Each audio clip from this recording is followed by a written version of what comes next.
Hello friends, six class जी science में अॼु जो असांजो टॉपिक आहे composition of air. Means air जी बनावट या एयर जी जेका आहे जोड़जक। ठीकु आहे। सो हाणे एयर जेका आहे उहा मुख़्तलिफ़ गैसुनि जी ठहियलु आहे ऐं एयर पाण जेको आहे इहो मिक्सचर आहे। ठीकु आहे। मिक्सचर छाखे चइबो आहे? जॾहिं ॿ या ॿिनि खां वधीक शयूं पाण में मिली करे हिकु मेलाप ठाहिनि त उनखे मिक्सचर चइबो आहे। ठीकु आहे। ऐं इहो जेको हूंदो आहे इहो केमिकली न हूंदो आहे, इहो फिज़िकली हूंदो आहे। ठीकु आहे। उनखे असां अॻिते हली डिफाइन कंदासीं। चेंज थींदी आहे ॿिनि क़िस्मनि जी, हिकिड़ी फिज़िकल चेंज थींदी आहे ऐं ॿी केमिकल चेंज थींदी आहे। सो ही फिज़िकल चेंज आहे। ठीकु आहे। जंहिंमें माना के बि एटम्स पाण में मिली करे रिएक्ट न कनि। ठीकु आहे। अहिड़ो मुरकिब या अहिड़ो मेलाप जंहिंमें ॿ या ॿिनि खां वधीक शयूं पाण में मिलनि ऐं उन्हनि जा एटम्स पाण में रिएक्ट न कनि त इनखे मिक्सचर चइबो आहे। सो एयर बि मीन्स मुख़्तलिफ़ गैसूं पाण में जस्ट फिज़िकली मिलनि थियूं, कोई बि रिएक्ट नथियूं कनि, त इहा मीन्स एयर आहे। ठीकु आहे। सो इहो मिक्सचर आहे। ऐं एयर जो ॿियो नालो असां एटमॉस्फेयर बि हिनखे चई सघूं था पिया। ठीकु आहे। सो एटमॉस्फेयर मीन्स आबहवा ऐं एयर मीन्स बि आबहवा। ठीकु आहे। सो हाणे एयर में कहिड़ियूं गैसूं मौजूदु आहिनि? सभ खां ज़्यादा में ज़्यादा जेका एयर में गैस आहे उहा आहे नाइट्रोजन। कॾहिं बि तव्हां वटि MCQs में सवाल अचे त असांजे एटमॉस्फेयर में या असांजी एयर में सभ खां ज़्यादा गैस कहिड़ी आहे त उहा नाइट्रोजन आहे। उनखां पोइ ॿियो नंबर ऑक्सीजन आहे, उनखां पोइ कार्बन डाइऑक्साइड आहे एंड अदर गैसिस आहिनि। ठीकु आहे। सो इहा कंपोजिशन आहे एयर जंहिंमें मुख़्तलिफ़ गैसूं मौजूदु आहिनि। हाणे असां हिनखे अॻिते पढ़ंदासीं। Air is a mixture of different gases. Air जेका आहे इहा मुख़्तलिफ़ गैसुनि जो मिक्सचर आहे, मेलाप आहे। दैट कवर्स द अर्थ इन a layer over 480 kilometres high. हाणे इहा ज़मीन जे मथां हिकु लेयर ठाहे थी। एयर जेका आहे ज़मीन जे मथां हिकु एटमॉस्फेयर हिकु एयर ठाहे थी पई ऐं इहो ज़मीन जे मथां एयर केतिरे ताईं मौजूदु आहे? ज़मीन खां मथे हलिया वञो तव्हां 480 किलोमीटर, ओतिरे ताईं मीन्स तव्हांखे एयर मिलंदी। ठीकु आहे। So this layer is a called atmosphere. हाणे हवा जे इन लेयर खे एटमॉस्फेयर चइबो आहे। ठीकु आहे। So earlier we have studied the composition of air. अॻु में ई असां एयर जी कंपोजिशन पढ़ी आया आहियूं, जेके मुख़्तलिफ़ गैस हुया। So observe and find out the composition of the different gases in air. हाणे हवा में मुख़्तलिफ़ कहिड़ियूं कहिड़ियूं गैसूं आहिनि उन्हनि खे हेठि ऑब्ज़र्व करिणो आहे। सो हवा में सभ खां ज़्यादा जेका गैस आहे उहा आहे नाइट्रोजन। हीअ साम्हूं तव्हां ॾिसी सघो था पिया त हे ब्लू कलर में ही कंपोजिशन ॾिनी वई आहे एयर जी। त हे ब्लू कलर में नाइट्रोजन आहे, हे ग्रीन कलर में ऑक्सीजन आहे ऐं हे जेको येलो कलर में आहे इहो एर्गोन आहे। ठीकु आहे। सो हाणे सभ खां ज़्यादा जेका आहे 78 मीन्स 78% जेका आहे उहा नाइट्रोजन आहे। उनखां पोइ 20.9 राउंड अबाउट मीन्स 21%। अगरि 9 खे तव्हां राउंड ऑफ कयो त हिकु हेॾे ईंदो त मीन्स हिते 21% जेका आहे उहा ऑक्सीजन आहे। ठीकु आहे। उनखां पोइ 0.934% जेका आहे उहा एर्गोन आहे। ठीकु आहे। उनखां पोइ ॿिया गैसिस आहिनि ऐं कार्बन डाइऑक्साइड जेको मिक़दारु आहे एयर में उहो आहे 0.04। इनखे कॾहिं 0.037 बि ॾिनो वेंदो आहे। पोइ 7 खे तव्हां राउंड ऑफ कंदव त हिकु हिनखे मिलंदो त 0.04 थी वेंदो। ठीकु आहे। सो हे 0.04% कार्बन डाइऑक्साइड आहे। उनखां पोइ 0.934% जेको आहे उहो एर्गोन आहे। उनखां पोइ ऑक्सीजन आहे जेका 21% आहे। उनखां पोइ नाइट्रोजन आहे जेका 78 मीन्स 78% आहे। ठीकु आहे। उनखां पोइ अदर गैसिस बि आहिनि। हाणे अदर गैसिस में आहे hydrogen, methane and other noble gases. अच्छा, हे नोबल गैसिस हिननि खे छो चयो वेंदो आहे तव्हां ॼाणो था पिया? त नोबल गैसिस हिननि खे इन करे चयो वेंदो आहे त ही जेके गैसिस आहिनि इहे कंहिंसां बि रिएक्ट करे हिकु मॉलिक्यूल नथियूं ठाहिनि पियूं। ही माना असांजी आबहवा में आज़ादु हालत में, भले खणी तमामु घटि मिक़दारु आहे हिननि जो, पर इहे आज़ादु हालत में आहिनि। कंहिंसां मिली करे कंहिंसां रिएक्ट करे हिकु नई गैस या नओं मॉलिक्यूल नथियूं ठाहिनि। जीअं तव्हां ॾिठो त हाइड्रोजन ऑक्सीजन सां मिलंदो आहे त पाणी ठहंदो आहे, मीन्स रिएक्ट कंदा आहिनि। हे गैसूं अहिड़ियूं आहिनि जेके ॿिए मॉलिक्यूल सां या ॿिए एलिमेंट सां रिएक्ट कंदियूं आहिनि। ठीकु आहे। या कार्बन डाइऑक्साइड आहे त तव्हां ॾिठो हूंदो कार्बन डाइऑक्साइड में हिकु कार्बन जो मालिक्यूल आहे या एटम आहे ऐं ॿ ऑक्सीजन जा एटम आहिनि। हीअ पाण में रिएक्ट कंदियूं पयूं, ठीकु आहे। ऐं हीअ अहिड़ियूं गैसूं आहिनि जंहिंमें मीथेन आहे, नियोन आहे, हेलियम आहे, क्रिप्टोन आहे, हाइड्रोजन आहे ऐं ज़ीनोन आहे, ठीकु आहे। इहे जेके गैसूं आहिनि इन्हनि खे नोबल गैसिस चयो वेंदो आहे, छाकाणि त इहे गैसूं कंहिं बि ॿी गैस सां रिएक्ट करे हिकु नओं मालिक्यूल न ठाहींदियूं आहिनि, इन करे इन्हनि खे आला गैसूं या नोबल गैसूं चयो वेंदो आहे, ठीकु आहे। सो इन्हनि जो एटमॉस्फेयर में एतिरो मक़दारु आहे, मीन्स इहो हज़ारों हिसो या लख हिसे ताईं बि माना हवा में इन्हनि जो कोई परसेंटेज मौजूदु न आहे। जीअं तव्हां ॾिसी सघो था पिया त हीउ जेको मीथेन आहे 0.002, इन जो मतिलबु आहे त 1000 जा सिर्फ़ु 2 हिसा, ठीकु आहे। वरी हे आहे 0.001818, ठीकु आहे। सो हे बि 1000 जा कुझु हिसा वञी बीहनि था पिया, ठीकु आहे। सो इन करे हिननि जो मक़दारु तमामु घटि आहे, इन करे हिननि जे मथां एतिरो फोकस न ॾिनो वेंदो आहे। हे जंहिंजो मक़दारु ज़्यादा आहे, जेके ही 4 गैसूं तव्हांजे साम्हूं आहिनि, इन्हनि जे मथां फोकस हूंदो आहे। MCQs में इन्हनि जा सवाल ईंदा आहिनि, ठीकु आहे। सो हिननि शयुनि खे तव्हां यादि रखो। पोइ हीअ हाणे कहिड़ी, जॾहिं वरी इहा ई गैस जॾहिं इंसान जे जिस्म में अंदरि दाख़िल थिए थी रेस्पायरेशन जे ज़रिए, पोइ जेका वरी इंसान जे जिस्म खां ॿाहिरि गैस निकिरे थी पई, जेका एयर ॿाहिरि असां कढूं था, हिकिड़ी एयर उहा आहे जेका असां अंदरि खणूं था पिया, ठीकु आहे, जंहिंखे असां चऊं था त इनहेल कयूं था पिया। एयर हिकिड़ी असां इनहेल कंदा आहियूं नक जे ज़रिए, ॿी वरी एक्सहेल कंदा आहियूं नक जे ज़रिए ॿाहिरि कढंदा आहियूं, ठीकु आहे।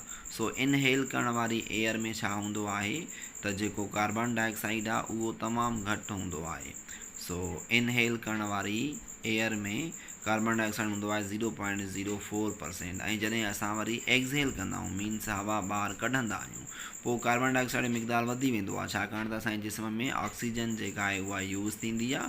ऑक्सीजन हूंदी आहे 21%, जेका असां हवा इनहेल कयूं था उन में ऑक्सीजन जो हूंदो आहे 21%। वरी जॾहिं असां इहा एयर ॿाहिरि कढंदा आहियूं जिस्म मां, त उन में वरी ऑक्सीजन जो सिर्फ़ु 16% बचंदो आहे, मीन्स इन जो तक़रीबन 5% यूज़ थी वेंदो आहे ऑक्सीजन जो जिस्म में ऑक्सीडेशन जे प्रोसेस में, ठीकु आहे। ऑक्सीडेशन जो प्रोसेस छा आहे असां ऑलरेडी क्लियर करे चुका आहियूं पोइ हिते रेस्पायरेशन में, ठीकु आहे। सो हाणे जेका असां हवा ॿाहिरि एक्सहेल कयूं था उन में ऑक्सीजन जो मक़दारु घटिजी वियो, 21 मां 16 बचो, पर कार्बन डाइऑक्साइड जो मक़दारु वधी वेंदो, त 0.04 जेका असां हवा अंदरि खईंसीं उन में 0.04% हूंदी आहे। जॾहिं असां हवा ॿाहिरि कढंदा आहियूं जिस्म खां, त उन में वरी 3.225% जेका आहे उहा कार्बन डाइऑक्साइड मीन्स वधी वेंदी आहे, ठीकु आहे। इहा छो वधी वेंदी आहे त जिस्म में जेका ऑक्सीजन यूज़ थींदी आहे उन जी रिएक्शन में कार्बन डाइऑक्साइड ठहंदी आहे, ऐं जॾहिं असां हवा ॿाहिरि कढंदा आहियूं त उन में वरी कार्बन डाइऑक्साइड जो मक़दारु एतिरो ज़्यादा हूंदो आहे, ठीकु आहे। सो हीअ कुझु बनावट हुई असांजी गैसिस जी। हाणे असां अॻिते पढ़ंदासीं त properties and uses of gases in air. हवा में मौजूदु जेके गैसिस आहिनि उन्हनि जूं प्रॉपर्टीज़ मीन्स ख़ासियतूं कहिड़ियूं आहिनि, एंड यूज़िस ऐं उन्हनि जो इस्तेमालु कहिड़ो आहे, ठीकु आहे।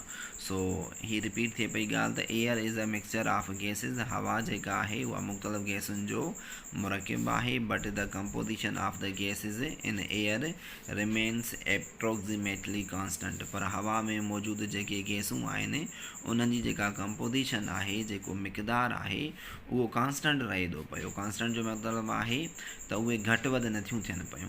जीअं नाइट्रोजन 78% आहे त 78% ई रहंदी, उनखां पोइ ऑक्सीजन जेका आहे 21% आहे त उहा 21% ई रहंदी आहे, ठीकु आहे। सो माना इन्हनि जो जेको मक़दारु आहे उहो कॉन्स्टेंट रहे थो पियो। This is because the gases used up by the living things are replace through various living processes. इन जो मतिलबु आहे त जेके बि गैसूं अगरि जानदारनि जे तरफ़ां इस्तेमालु कयूं थियूं वञनि पियूं त वरी उन गैसुनि खे रिप्लेस करण जे लाइ वरी ॿिया प्रोसेस आहिनि।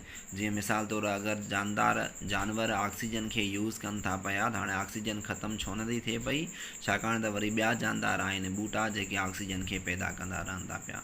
सो अहिड़े हिसाब सां माना ऑक्सीजन जो मक़दारु जेको आहे उहो पूरो रहे थो पियो। या वरी असां इंसान अगरि कार्बन डाइऑक्साइड या जेके बि जानवर आहियूं कार्बन डाइऑक्साइड रेस्पायरेशन खां पोइ ॿाहिरि ज़्यादा करे कढूं था पिया, त उनखे खे वरी बूटा यूज़ कंदा पिया फोटोसिंथेसिस में त वरी माना साॻी उनजो मिक़दारु घटिजी वञे थो पियो। सो अहिड़े हिसाब सां माना हिन गैसुनि जो जेको मिक़दारु आहे उहो हिकु महदूद लिमिट में मेंटेन रहे थो पियो। ठीकु आहे। सो उन खां पोइ आहे oxygen makes up approximately 21% of air. Oxygen जेका आहे उहा हवा जे अंदरि अंदाज़न तौर एप्रोक्सीमेटली जो मतिलबु आहे त अंदाज़न तौर 21% आहे। It is needed by almost all living things for respiration. ऐं इहा ऑक्सीजन अहिड़ी गैस आहे जेका सभिनी जानदारनि खे घुरिजे रेस्पायरेशन प्रोसेस जे लाइ। हाणे सुवालु इहो आहे त सभिनी जानदारनि जो मतिलबु आहे त ॿूटनि खे बि घुरिजे, जानवरनि खे त रेस्पायरेशन जे लाइ घुरिजे ई घुरिजे, पर ॿूटनि में बि रेस्पायरेशन जो प्रोसेस थींदो आहे, सो उन्हनि खे बि ऑक्सीजन घुरिजे। ठीकु आहे। So it is constantly replaced during photosynthesis by plants. हाणे इहा एतिरी जॾहिं ऑक्सीजन यूज़ थिए त पई सभिनी जानदारनि जे तरफ़ां, चाहे ॿूटा हुजनि या जानवर हुजनि, त पोइ इहा घटिजी छो थी वञे पई, छाकाणि त वरी ॿूटनि में हिकिड़ो ॿियो प्रोसेस आहे जंहिंखे फोटोसिंथेसिस जो प्रोसेस चइबो आहे, जंहिंजे ज़रिए ॿूटा पंहिंजो खाधो पाण तयारु कंदा आहिनि। त उन प्रोसेस में वरी ऑक्सीजन तयारु थिए थी पई जेका वरी माहौल में अचे थी ही 21% खे कांस्टेंट पूरो लिमिट में आणण जे लाइ। ठीकु आहे। उन खां पोइ चए थो एज स्टडीड अर्लियर, जीअं असां अॻु में पढ़ियो आहे, respiration is a process by which living things produce energy from the food. Respiration हिकु अहिड़ो प्रोसेस आहे जंहिंमें ॿूटा खाधे खे इस्तेमालु कंदे एनर्जी ठाहिनि था पिया। ठीकु आहे। सो रेस्पायरेशन जो प्रोसेस माना जीव घरनि में जॾहिं थिए थो पियो त उते ऑक्सीडेशन जो प्रोसेस थिए थो पियो। ठीकु आहे। सो ऑक्सीडेशन मीन्स ॿरण जो प्रोसेस। ठीकु आहे। इहो ॿरण जो प्रोसेस छा आहे, जीव घरनि में हिकु ऑक्सीडेशन मीन्स ॿरण जो अहिड़ो प्रोसेस आहे जंहिंमें खाधो जेको असां खाऊं था पिया उहो यूज़ थींदो आहे, ऑक्सीजन सां रिएक्ट करे उहो खाधो यूज़ थींदो आहे, उन खां पोइ वरी एनर्जी तयारु थींदी आहे। ठीकु आहे। जेको ही बयानु थी वियो त respiration is a process. Respiration हिकु अहिड़ो प्रोसेस आहे by which living things produce energy, जंहिंजे ज़रिए जानदार शयूं एनर्जी ठाहींदियूं फ्रॉम द फूड, पंहिंजे खाधे मां। सो oxygen is necessary for this process. हाणे उन प्रोसेस जे लाइ ऑक्सीजन ज़रूरी आहे। ठीकु आहे। रेस्पायरेशन असांजी करण जो मक़सदु इहो आहे त असांखे जीअं ऑक्सीजन मिले ऐं ऑक्सीजन जेका आहे उहा फूड सां रिएक्ट करे एनर्जी ठाहींदी आहे, जेका जानदार एनर्जी यूज़ करे पंहिंजा कमुकार कनि था पिया। ठीकु आहे। सो हाणे असां अॻिते हलूं था पिया त जॾहिं carbon dioxide, water and energy. So जॾहिं बि खाधो, शुगर छा आहे मीन्स खाधो आहे, उहो जॾहिं ऑक्सीजन सां रिएक्ट कंदो आहे, हीअ छा आहे, हीअ रेस्पायरेशन जो चार्ट ॾिनो वियो आहे। त रेस्पायरेशन प्रोसेस छा खे चइबो आहे, रेस्पायरेशन हिकु अहिड़ो प्रोसेस आहे जंहिंमें शुगर एंड ऑक्सीजन यूज़ थिए थो। मीन्स शुगर जो तव्हां हिते मिसाल माना वठो फूड। ठीकु आहे। खाधो ऐं ऑक्सीजन रिएक्ट कनि था पिया त उनखां पोइ वरी carbon dioxide, water and energy ठहे थी पई। ठीकु आहे। सो इहो रेस्पायरेशन जो प्रोसेस आहे। पोइ चयो थो वञे पियो त हीअ जेको ऑक्सीजन गैस आहे न, इहो जोसेफ प्रेस्ली हिकिड़ो साइंसदान आहे, उन इहो ऑक्सीजन गैस जेको आहे दरियाफ़त कयो हुयो, डिस्कवर कयो मीन्स दरियाफ़त कयो हुयो 1774 ईस्वीअ में। ठीकु आहे। हीअ हुनजी पिक्चर आहे। ऐं कॾहिं बि कंहिं MCQ जे सवाल में अचे त ऑक्सीजन गैस कहिड़े साइंसदान डिस्कवर कई हुई, त उहो हीअ आहे, जोसेफ प्रेस्ली आहे, जंहिं 1774 में ऑक्सीजन गैस खे डिस्कवर कयो। ठीकु आहे। सो उनखां पोइ आहे त oxygen is also required for combustion. Oxygen हिकु त असांखे रेस्पायरेशन जे लाइ घुरिजे, ॿियो ऑक्सीजन जो इस्तेमालु किथे आहे, कंबस्चन में। कंबस्चन जो मतिलबु आहे बर्निंग। जिते बि बाहि ॿरे उते ऑक्सीजन मीन्स हुजणु ज़रूरी आहे। बग़ैर ऑक्सीजन जे बाहि नथी ॿरी सघे पई, छाकाणि त हीट, बाहि ॿरण जे लाइ ॿ शयूं घुरिजनि, हिकु हीट घुरिजे, ॿियो ऑक्सीजन घुरिजे। मां प्लस विच में ॾिनी आहियां त हिकु हीट घुरिजे ऐं ॿियो ऑक्सीजन घुरिजे। हीट एंड ऑक्सीजन जॾहिं पाण में रिएक्ट कंदियूं आहिनि त उनखां पोइ इहा तव्हांजी बाहि ॿरंदी आहे। ठीकु आहे। So oxygen is also required for combustion. Oxygen पिणु ॿरण जे अमल लाइ ज़रूरी आहे। और द प्रोसेस ऑफ बर्निंग, या इन खे बर्निंग जो प्रोसेस चयो वञे थो, मीन्स ॿरण जो। During the process of burning fuel, कंहिं बि फ्यूल जे ॿरण प्रोसेस दौरान फ्यूल मीन्स जेका शइ तव्हांजी बाहि में यूज़ थिए, जीअं हाणे मेणबती आहे त इन में जेको ही मेण आहे इहो इन जो फ्यूल आहे।